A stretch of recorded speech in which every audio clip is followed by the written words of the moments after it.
नमस्कार, मैं doctor Sarita Garg, obstetrician and gynaecologist. आज हम बात करेंगे फाइब्रॉइड यूट्रस के बारे में। सबसे पहले जानते हैं फाइब्रॉइड यूट्रस क्या होता है। ये है most common noun cancerous tumour जो यूट्रस के वॉल से निकलती है।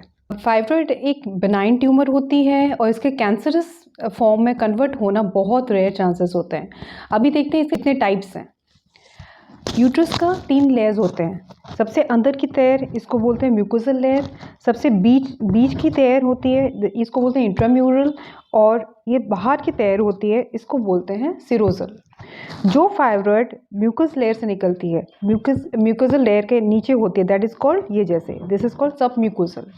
जो इंट्राम्यूरल लेयर में होती है जैसे ये है इसको बोलते हैं इंट्राम्यूरल, और सब सीरोसल जो सीरोसल लेयर से निकलती है इसको बोलते हैं सब सीरोसल। कुछ फाइब्रॉइड होते हैं, कुछ सब सीरोसल फाइब्रॉइड होते हैं जो सीरोसल से निकल के एक पेडिकल से अटैच होते हैं और फ्रीली एब्डोमिनल कैविटी में रहते हैं। They are called pedunculated fibroid. अभी देखते हैं इसके कॉजेस क्या है। आज तक इसका कोई डेफिनेटिव कॉज फाइंड आउट नहीं हुआ है, लेकिन ये देखा गया है ये फैमिलियल है, it is genetically inherited.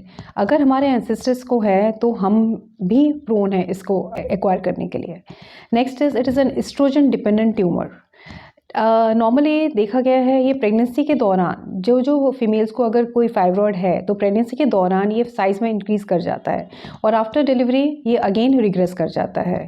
And वो फीमेल्स में भी देखिए कि who have history of smoking, जो अल्कोहल इंटेक काफ़ी अमाउंट में करते हैं, and mainly non vegetarian diet specially red meat, जिनके डाइट में प्लांट प्रोडक्ट्स कम है, and last but not the least in high BMI that is obese patients में। Obese patients are more prone to acquire this disease. Next अभी देखते हैं इसका symptoms क्या है। सिम्टम्स मतलब लक्षण क्या है। सिम्टम्स जनरली साइज़ या नंबर ऑफ द फाइब्रॉइड पे डिपेंड नहीं करता, ये मेनली डिपेंड करता है लोकेशन पे, कहाँ पे फाइब्रॉइड स्थित है। साइज़ एक छोटे से चने के दाने के साइज़ से लेकर एक बहुत बड़ा जैसे एक तरबूज की साइज़ तक भी हो सकती है।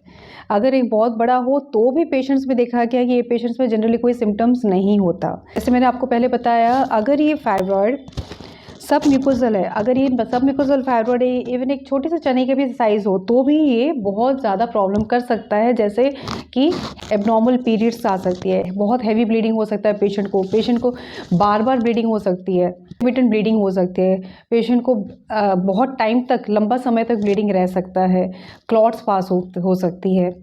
सेकेंडली बहुत सारे पेशेंट को पेन होता है, एक ड्रैगिंग सा पेन होगा नीचे लोअर एब्डोमेन में जो आपकी बैक पे भी जा सकता है।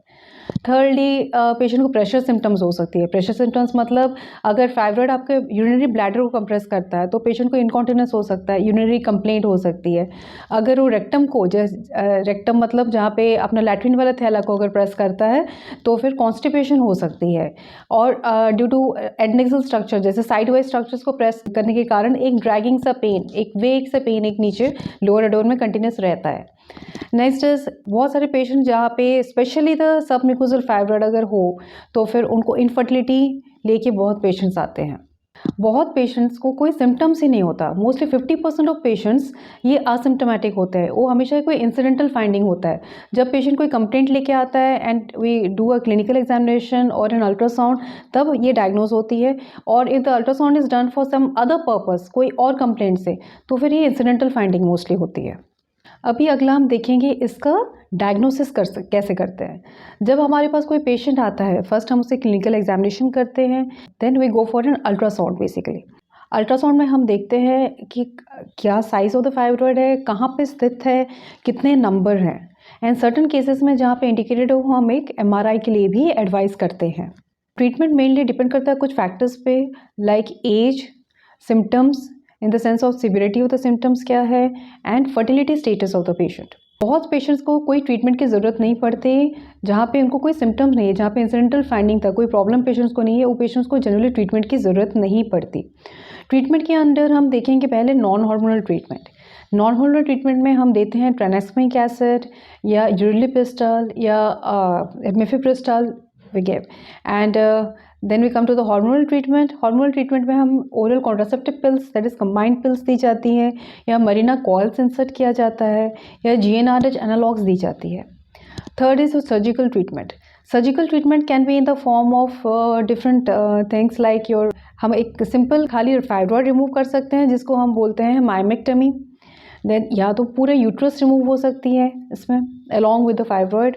थर्डली यूट्राइन एम्बोलाइजेशन एक मेथड होता है, एक प्रोसेस होते हैं जिसमें हम एक एम्बुलस, एक क्लॉट एक यूट्राइन आर्टरी के अंदर डाल दिया जाता है, due to which the blood supply जो फाइब्रॉइड के होता है उसको इंटरप्ट हो जाती है एंड ड्यू टू विच वो फाइब्रॉइड डिस्ट्रॉय हो जाता है. The next is MRI guided HIFU, that is high intensity focused ultrasound, जिसमें जो साउंड वेव्स होती है अल्ट्रासाउंड गाइडेड साउंड फाइब्रॉइड पे फोकस किया जाता है एंड ड्यू टू विच वो फाइब्रॉइड डिस्ट्रॉय हो जाती है.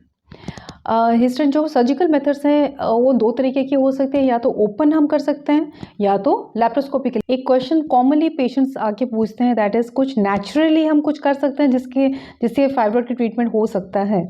बेसिकली देयर इज़ नथिंग कि नेचुरली इसकी ट्रीटमेंट के लिए हम कर सकते हैं, but we can do certain things which will help us in that.